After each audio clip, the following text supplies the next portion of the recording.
Hey buddy, welcome to Wizard.com. My name is Shubhadeep Chaudhary and I am your maths tutor. So let's begin. According to the question, the volume of a cube is given as 12167 meter cube, and thus we have to find the surface area of the cube. Now in order to find the surface area, at first we need to find the edge length of the cube. Now we know that in a cube all the edge lengths are equal. So let the edge length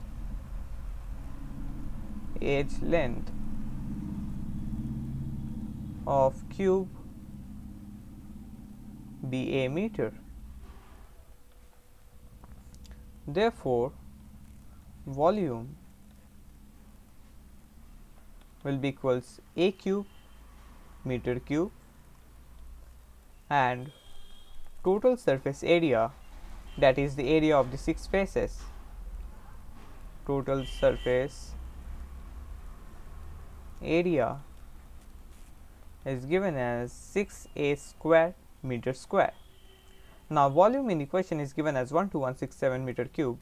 So according to the question, a cube will be equals to 12167 meter cube. Now a cube will be equals, we can write 12167 as the cube of 23. So if we raise both sides of the equality to the power of 1 upon 3, then a will be equals 23. Now once we have found out the value of a, we can easily find out the value of total surface area. Therefore total surface area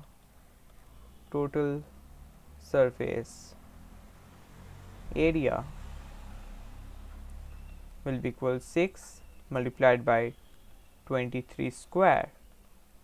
So 23 square will be equals 529, and 529 multiplied by 6 is 3174.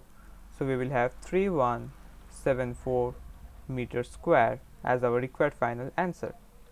So this will be our final answer. So that's it. Thank you and have a great day.